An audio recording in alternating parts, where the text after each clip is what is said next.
4 0 0 అశ్విని నక్షత్రం వాళ్ళు ఇక్కడ ఎవరు ఉన్నప్పటికీ ముందేమొచ్చింది 4 సరి సంఖ్య. ఇప్పుడు ఈ మధ్య పిల్లలకు సరి సంఖ్య బేస్ సంఖ్య అర్థం కదా, ఆరు నెంబర్ ఆరు నెంబర్ అని చెప్పాల్సి వస్తుంది. అవునా కదా, అర్థం కాదు. పిల్లలు అడగండి సరి సంఖ్య ఏంటని, చిన్నపిల్లలు అడగండి అదేంటంటారు. మనం చిన్నప్పుడు ఇదే నేర్పించారు, సరి సంఖ్య బేస్ సంఖ్య అనేది నేర్పించారు. 4 సరి సంఖ్య. 4 సరి సంఖ్య వచ్చింది కాబట్టి అశ్విని నక్షత్రానికి ఈ రోజు నుంచి 4 నెలలు మంచిగానే గడిచిపోతుంది. అంటే యావరేజ్ ఉంటుంది సరి సంఖ్య వస్తే, బేస్ ఉంటే సూపర్ ఉంటుంది అన్న బాగా ఉంటుంది. ఆ తర్వాత 8 నెలలు ఏమొచ్చింది, 2 శూన్యాలే వచ్చాయి. కాబట్టి అలర్ట్గా ఉండండి అని అంటారు. మొత్తం తర్వాత లాంఛనానికి చెప్పినా దీనిపైన ఆధారపడి ఉంటుంది. అశ్విని 4 0 0, భరణి 7 1 2, భరణి 7 1 2, కృత్తిక 2 2 4, కృత్తిక 2 2 4. అంటే మీరు బాగా ఒక జన్మనామం తెలిస్తేనేమో జన్మనామం ప్రకారం చూసుకోండి, లేదంటే మీ వ్యవహార నామం ప్రకారం చూసేసుకోండి. నా నక్షత్రం తెలియలేకపోతే మీ పేరు ప్రకారం ఉంటుంది కదా, దాన్ని బేస్ చేసుకోండి. రోహిణి 5 0 1, రోహిణి 5 0 1, మృగశిర 0 1 3, మృగశిర 0 1 3, ఆరుద్ర 3 2 0, ఆరుద్ర నక్షత్రం 3 2 0, పునర్వసు నక్షత్రం 6 0 2, పునర్వసు నక్షత్రం 6 0 2, పుష్యమి నక్షత్రం 1 1 4. ఇది బాగుంది చూడండి, మీరు బాగా శ్రద్ధగా వింటున్నారా? శ్రద్ధగా ఏ నక్షత్రం బేస్ వస్తుంది, ఎక్కడ సత్సంఖ్య వస్తుంది, 0 వస్తుంది. ఇక్కడ చూడండి, మీకు మళ్ళీ మధ్యలో పుష్యమి నక్షత్రం గురించి చెప్తాను. 1 1 4, 1 బేస్ సంఖ్య, మళ్ళా బేస్ సంఖ్యనే, అంటే 20 నెలలు బాగా. ఆ తర్వాత కూడా 0 లేదు, మళ్ళీ సరి సంఖ్య. అంటే పుష్యమి నక్షత్ర జాతకులు కర్కాటక రాశిలో ఉంటారండి. పుష్యమి నక్షత్ర జాతకులు కర్కాటక రాశి అంటే పుష్యమి నక్షత్ర జాతకులకు దివ్యంగా ఉంటుందని ఇక్కడ గుడ్డిగా చెప్పేసి అంటే ఇక మొత్తం చదువుకోనక్కర్లేదు ఆ మ్యాటర్ అంతా. అది మీ కందాయ పొలాలకు బాగా ప్రాధాన్యత చేయాలని చెప్పేసి అంటున్నాను. ఆ మ్యాటర్ అంతా కూడా దీన్ని బేస్ చేసుకునే రాస్తారు ఆయన, మీకు ఏం చేయడం అర్థమైంది. ఆశ్లేష నక్షత్రం 4 2 1, ఆశ్లేష నక్షత్రము 4 2 1, మఖా నక్షత్రం 7 0 3. ఇది బాగా గుర్తుపెట్టుకోండి. మఖా నక్షత్రం సింహరాశికి చెందినది. మఖా నక్షత్రం సింహరాశికి చెందింది. ఇక్కడ చూడండి 7 0 3, 7 బేసి సంఖ్య, మధ్యలో 4 నెలలు అలర్ట్గా ఉండమని అర్థం. 0 తర్వాత మళ్ళీ 3 నెంబర్ బేస్ సంఖ్య, అంటే చివరి మళ్ళీ ఉగాదికి ముందు 4 నెలలు బాగుంటుంది, మధ్య 4 నెలలు అంటే దాదాపు ఏంటి, ఇప్పుడు మనకి ఇప్పుడు ఏప్రిల్ మే జూన్ జూలై అయిపోయింది, ఆగస్ట్ సెప్టెంబర్ అక్టోబర్ నవంబర్ అలర్ట్గా ఉన్నదని అర్థం. ఏంటి దీన్ని పోతారు, దీన్ని వేగికి పెట్టుకోవాలి. దీనితో పనిచేయాలి, బాగా గుర్తుపెట్టుకోవాలి. ఇది ఎంత తక్కువగా మాట్లాడితే, ఎంత తక్కువగా ఉంటే మౌనంగా, అంత గొడవలకు దూరంగా ఉంటుంది. దీనిని మించిన చాలా బుద్ధులు అలాగే సాధించారు. ఆగస్టు మన గాంధీ మహాత్ముడు అదంతా కూడా తగిలించింది, మనకు ఒక్కడంతో ఇచ్చింది. కాబట్టి ఇది మకర నక్షత్రం వారు 7 0 3. ఉప్పా నక్షత్రం 2 1 0, ఇది కూడా సింహరాశి. ఉప్పా నక్షత్రం ఉప్పా 2 1 0. ఉత్తరా నక్షత్రం 5 2 2, ఉత్తరా నక్షత్రం 5 2 2. హస్తా నక్షత్రం 0 0 4. చూడండి బాగా, హస్తా నక్షత్రం ఇది కన్యారాశికి చెందింది. హస్తా నక్షత్రము కన్యారాశికి చెందినటువంటిది 0 0 4. అంటే దాదాపు ఈ రోజు నుంచి 8 నెలలు, ఇప్పుడు నేను ఇందాక చెప్పాను చూసారా, ఇదే దీంతో పనిచేయండి, మౌనంగా ఉండండి, జరుగుతూనే ఉంటుంది, పని చేస్తుండండి, దైవారాధన మానకండి. అదే పని తీసుకుంటాడు. నక్షత్రం 3 3 1, టాప్ రోజు చూడండి దగ్గర.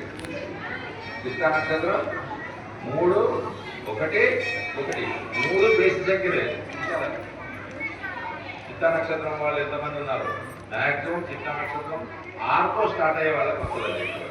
అంటే మీకు జన్మ నక్షత్రం చిత్త మీకు తెలిస్తే తెలిసింది, తెలియకపోతే మీ పేరు 6తో స్టార్ట్ అయింది అనుకోండి. ఎగ్జాంపుల్ లేదనుకోండి రాహుల్, ఫీమేల్ రమ్య, అలా 6తో స్టార్ట్ అయ్యే పేరు అన్నటువంటి వాళ్ళకి కూడా చిత్త నక్షత్రం ఉంటుంది. అది 3 1 1. స్వాతి నక్షత్రం 6 2 3, స్వాతి నక్షత్రం కూడా తులారాశికి చెందింది. 6 2 3. విశాఖ నక్షత్రం 1 0 0, విశాఖ నక్షత్రం జాతరలో 1 0 0 ఇది బాగా గుర్తుపెట్టుకోవాలి. అనురాధ నక్షత్రం ఇది వృశ్చిక రాశికి చెందింది 4 1 2. అనురాధ నక్షత్రం వృశ్చిక రాశికి చెందింది అయి ఉంటుంది. మ్యాక్సిమం నాతో స్టార్ట్ అయ్యే పేరు 10తో స్టార్ట్ అయ్యే పేర్లు ఉన్న వాళ్ళు కూడా అంటే మీకు జన్మ నక్షత్రం తెలిసి దాంతో చూసుకోండి, లేదంటే పేరుతో చూసుకోండి. అనురాధ నక్షత్రం వృశ్చిక రాశికి చెందింది 4 1 2. జ్యేష్ఠ నక్షత్రం ఇది కూడా వృశ్చిక రాశికి చెందింది 7 2 4. ఇది అంటే రాష్ట్రాలలో కూడా సింహరాశి బాగుంది అనగానే సింహరాశుల్లో అందరికీ బాగుండదు అనుకో. ఈ కందాయ పదాలను బేస్ చేసుకోవాలి. ముందు బాగా అదే కొట్టుకున్నారు 5 ఉంటారు, అందుకే ఇది బాగా ఫీడ్ చేయాలని. మక నక్షత్రం మక కుంభ ఉత్తర మొత్తం 9 పాదాలు ఒక రాశి కదా. ఈ ముగ్గురికి పదాలు ఉంటాయి కందాయ పదాలు. అందుకని సింహరాశిలో బాగుంది అని సంకల్పించుకోకూడదు. ఇది ఏ నక్షత్రం ముందు నేను దాంట్లో లిస్టులో ఎలా ఉన్నానో ఇది కంపేర్ చేసేసుకోండి. జ్యేష్ఠ నక్షత్రం వృశ్చిక రాశికి సంబంధించింది 7 2 4. మూల నక్షత్రం 2 0 1. మూల నక్షత్రం ఇది ధనుసు రాశికి చెందింది ఉంటుంది కాబట్టి మూల నక్షత్రం 2 0 1. పూర్వాషాఢ నక్షత్రం 5 1 3. పూర్వాషాఢ నక్షత్రం ధనుసు ఇది కూడా 5 1 3. ఉత్తరాషాఢ 0 2 0. అలర్ట్గా ఉంటుందని అర్థం. ఇది మకర రాశికి చెందుతుంది. ఉత్తరాషాఢ నక్షత్రం మొదటి పాదాలు మేము ధరుస్తున్నా 3 పాదాలు ఎక్కువ. ఇది మకర రాశి వాళ్ళకు ఎందుకంటే ఈసారి మకరం కుంభం అంటే ఎందుకంటే మకర రాశి వాళ్ళకు గ్రహచారంలోకి వచ్చారు కాబట్టి ఇవి తరఫరం కట్టలేదు సూక్ష్మంగా చదువుతాను. ఇప్పుడే ఎక్స్ప్లెయిన్ చేస్తున్నాను. మకర రాశి వాళ్ళకి ఏళ్ళనాటి శని ప్రభావం తగ్గింది. బాగా గుర్తుపెట్టుకోండి ఇక్కడ ఉన్నటువంటి వాళ్ళు. ఇప్పుడు ఏళ్ళనాటి శని తీవ్రంగా ఉందంటే ఎవరికి ఉందంటే కుంభ మీన రాశి వాళ్ళకు ఉంది. కుంభరాశి మీనరాశి వాళ్ళకు ఏళ్ళ అయితే కుంభరాశి కంటే కూడా మీనరాశికి ఎక్కువగా ఉంటుంది ఈ సంవత్సరం. చేసుకోండి అందరికీ. అయితే ఇక్కడ మళ్ళీ ఒక పెద్ద సబ్సిడీ ఉంది. ఇట్లా మళ్ళీ అక్కడికి రావాలి, మన రాజుగారి గురువు దగ్గర నుంచి రావాలి. ఎందుకంటే మీనరాశి అధిపతి గురువే. ఇక్కడ రాజుకు ఇట్లా ఒక చెప్పారు చాలా ఏడు నాడిసి ఉన్నప్పటికీ గురువు బలంగా ఉంటే ఏది నాటి శని తీవ్రత మన మీద ఉండదు. పదపదికి వచ్చారు సార్ వచ్చేసారు. అంటే ఇక్కడ మీనరాశికి అధిపతి ఉండదు. ఒక రాశికి అధిపతి బాస్ గురువే. కుంభరాశికి అధిపతి శని. అర్థమైందా? ఈ 7 రాశి నుంచి వాడే అధిపతి తీవ్రత ఎక్కువగా ఉంటుంది కుంభరాశి వాళ్ళకి. అర్థమైందా? మీనరాశి వాళ్ళకు 7 నాటి శని ఉన్నప్పటికీ గురువు అధిపతి అవ్వడం వలన గురువే రాజుగా అవ్వడం వలన మన ఇంట్లో నుంచి చెప్పి చేసుకుంటుందని మనోడే అర్థం చూసారా? సామెతలు చూసారా? వడ్డించేవాడు మనవాడైతే ఆశీర్వదిస్తున్నా సరే ఎవరైనా వచ్చి పెడతారు.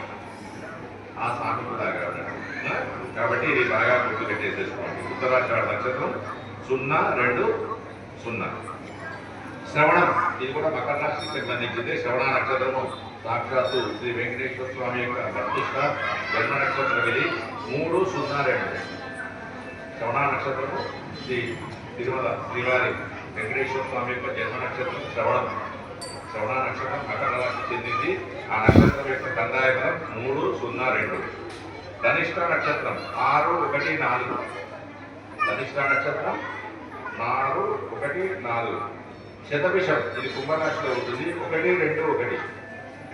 చెప్పండి కుంభరాశి వాళ్ళకు అధిపతి శని అయినప్పటికీ కొంచెం గురువు బలంగా ఉన్నాడు కాబట్టి వీళ్ళు కొంచెం శని యొక్క తీవ్రత తగ్గుతాయి. అయినా కానీ అప్పుడప్పుడు విసిగిస్తూనే ఉంటాడు. శని ప్రభావం వల్ల వీళ్ళు ఎక్కువగా కాస్త శని శనికి తైలాభిషేకం చేసుకోవడం కానీ ఏదైనా పేదలకు అన్నానికి భోజనానికి డబ్బులు తీసుకునడం కానీ పదార్థాలు కొనివ్వడం కానీ అలాంటి గోసేవ కానీ చేసుకున్నట్టయితే శని ప్రభావం తగ్గుతుంది. అంతేగాని దానికి భయపడాల్సినంత అవసరం ఏం లేదు.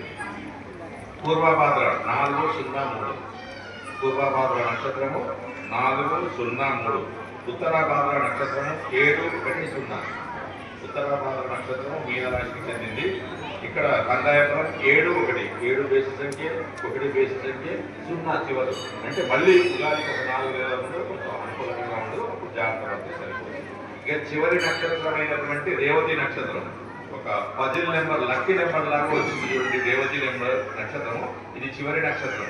అశ్విని మొదలు రేవతి వరకు 27 నక్షత్రాలు. 27 నక్షత్రాలలో రేవతి నక్షత్రం చివరి నక్షత్రము. ఇది మీనరాశికి చెందినటువంటి నక్షత్రము. దీని కందాయ పదం చాలా డిఫరెంట్ గా ఉంది చూడండి. 2 2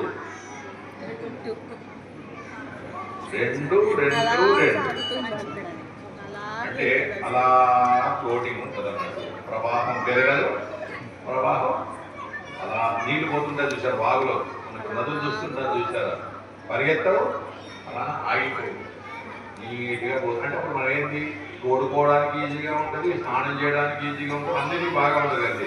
స్పీడ్గా పోతే కొట్టుకోవాలి, అలా వస్తే ఇంకేమైతే మునిగిపోతారు అన్నా కదా. ఇది 222 రేవతి నక్షత్రం మీనరాశికి చెందింది. 222 3 రెట్లు. కాబట్టి మీనరాశి వాళ్ళు రేవతి నక్షత్రం వాళ్ళు చెప్పారు ఒక లాభం ఉంటుందని. ముందే అధిపతి మీనరాశికి అధిపతి గురువు కదా, వాడిని ఎప్పుడు వాళ్ళు కాపాడుకుంటూ ఉంటారు. కాబట్టి ఈ కందాయ పదాల ఆధారంగానే ఈ సంవత్సరం యొక్క ఫలితాలు